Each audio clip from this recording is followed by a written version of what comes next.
네, 돼지열병 테마주 중에서 이제 종목별로 이제 수급이 좀 갈리는 현상이 나오고 있기 때문에 이 부분을 살펴볼 건데, 보시면은 이제 오늘은 현재 시간까지는 그 돼지열병 관련주 중에 우리손 FNG가 가장 강해요.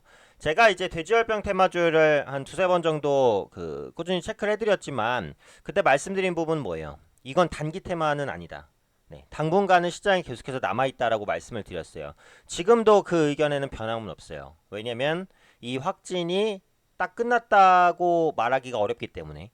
그래서 실제로 보시면은 이제 인천 강화군에서 우리나라 다섯 번째 아프리카 돼지열병이 발병했습니다. 근데 최근에 이제 문제가 되는 게 뭐냐면은 단순히 뭐 돼지열병이 많이 발병한다라는 건 문제가 아니에요. 어떨 때 문제가 아니냐? 좁은 지역, 한 공간 안에서, 한 지역 안에서만 돼지열병이 발생하면, 그러면 그 지역만 방역을 확실하게 하면 퍼지지 않잖아요. 근데 지금 문제는 뭐냐면은 여기저기에서 발생하고 있다는 거예요. 여기저기에서. 그 발병하는 농가 간의 거리가 굉장히 먼 경우도 있습니다. 그러니까 어떤 경로로 유입이 되는지 알 수가 없다는 게 문제거든요. 그래서 지금 같은 경우에는 아직까지는 이제 그 약간 그 북쪽에 있는 북쪽권 이제 그 지역에서 많이 발병을 하고 있지만, 이게 이제 남하까지 한다라고 한다면 그때는 정말 사태가 심각해질 수 있는 거거든요. 그리고 전에 말씀드린 대로 이제 잠복기가 최대 20일이니까 확진이 여기서 멈춘다고 해도 적어도 3주간은 모멘텀이 완전히 소멸하지는 않는 것이다. 네, 이 부분에 대한 말씀도 계속 드렸습니다.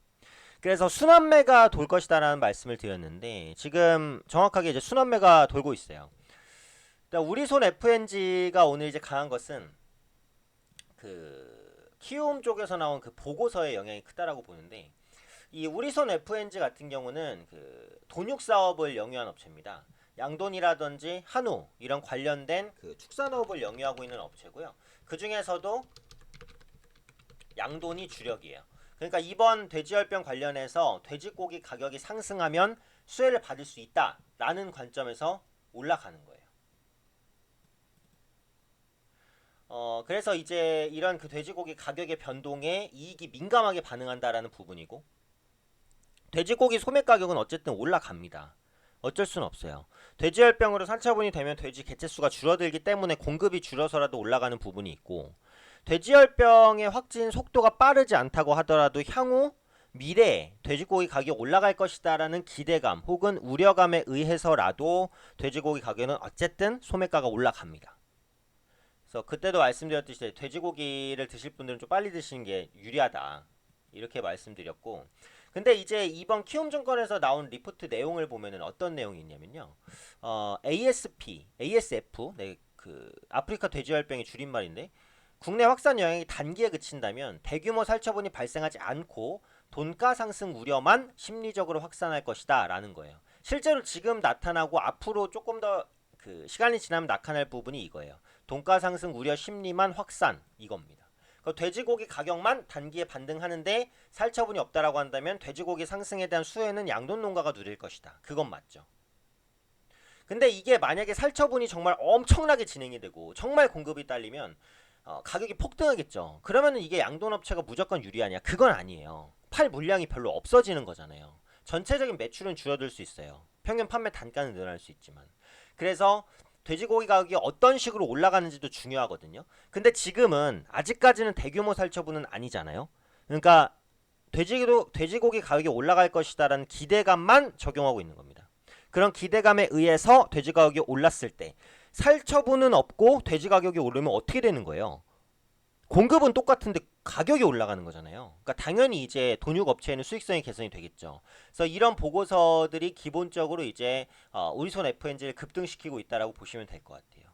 근데 보면은 이제 오늘 약한 게 뭐냐면, 일단 하림은 그 대체 관련주라고 해서 오늘 4%대 그래도 상승세를 보이는데, 그동안에 강했던 제약바이오 백신 섹터가 약합니다. 이글벳 같은 경우는 8% 정도 약하고 우진 비엔진 6% 정도 약해요. 그쵸? 이런 흐름을 어떻게 볼 것이냐? 이런 흐름을 보는 관점도 보시면 그 현재까지의 주가로 봤을 때는요. 이 아프리카 돼지열병이 국내에서 엄청 장기화하지는 않을 것이다. 그 정도의 관점으로 올라가는 거예요. 내려가는 거죠. 그러니까 굉장히 장기화할 것이다라고 본다면 사실은 백신주, 닭고기주 뭐 다 올라갑니다. 근데 오늘 등락이 엇갈리잖아요. 이거는 뭐예요? 아주 장기적으로 가진 않을 것이다 라는 거죠. 사실 백신주가 계속해서 올라가려면 돼지열병이 장기화될 것이다 라는 믿음이 강해야 돼요. 왜냐하면 아시다시피 지금 백신 없습니다. 근데 지금 개발은 하고 있어요. 그렇죠? 근데 아주 장기화가 되면 어쨌든 개발이 될 수도 있다는 가능성은 있는 거잖아요. 그런 부분들이 주가에 반영될 수 있어요. 근데 아주 장기화는 되지 않고 돼지열병이 끝난다면 백신 관련주는 사실 수혜받을 게 아무것도 없는 거거든요. 그렇죠? 그러다 보니까 그런 부분이 주가하락으로 연결된 거죠. 자, 그럼 여기서 갈리는 거예요. 실제로 아프리카 돼지열병이 더 확산하지 않고 점진적으로 마무리가 된다면 백신주는 여기서 꺾이겠죠. 근데 중국의 사례는 어떻습니까? 1년 넘게 지금 지속이 되고 있어요. 1년 넘게. 1년 넘게 지속이 되고 있어요. 물론 중국 같은 경우 땅덩어리도 엄청나게 넓고 돼지도 엄청 많으니까 잡기가 그만큼 힘들겠지만 1년 넘게 지속되고 있다는 겁니다. 북한은 어때요? 북한도 일정 지역에서는 지금 돼지가 완전히 전멸했다라는 얘기까지 나오고 있어요. 한국은 중국과 북한과 모두 다 밀접해 있는 붙어있는 국가잖아요. 그러니까 그런 부분에 있어서 우려감은 여전히 높다는 거예요. 단기에 잡히지 않을 가능성이 높다라고 본다면 어때요? 백신 관련주들은 다시 한번 반등할 가능성이 높다라는 거예요. 그러니까 제가 말씀드렸듯이 테마주는 그렇습니다. 이게 급등을 계속해서 이어나가는 것이 아니라 급등 급락 급등 급락을 반복하면 올라가는 종목을 따라가면 안 돼요.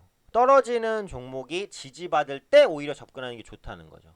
그러니까 지금 관점에서는 이제 우진 BNG나 이일백 같은 종목을 계속해서 관심권에 두고 보셔야지 우리손 FNG를 급등에 따라가면 안 된다라는 거거든요. 우리손 FNG의 급등은 말씀드린 대로 이제 키움증권에서 나온 그 방금 보여드린 리포트, 다음에는 돼지열병이 너무 장기간 확산하진 않을 것이다 라는 기대감, 이 두 가지의 반영입니다. 근데 여기서 확진 지역이 또 더 늘어나고 장기화에 대한 가능성이 더 커진다라고 한다면 지금 꺾이는 백신 관련된 종목군들은 분명히 다시 올라갈 거예요. 그러니까 테마주 내에서의 이런 순환매적인 흐름을 반드시 익히시는 게 중요하다. 여러 번 말씀드렸지만 중요하기 때문에 제가 반복적으로 좀 체크해드리고 있습니다.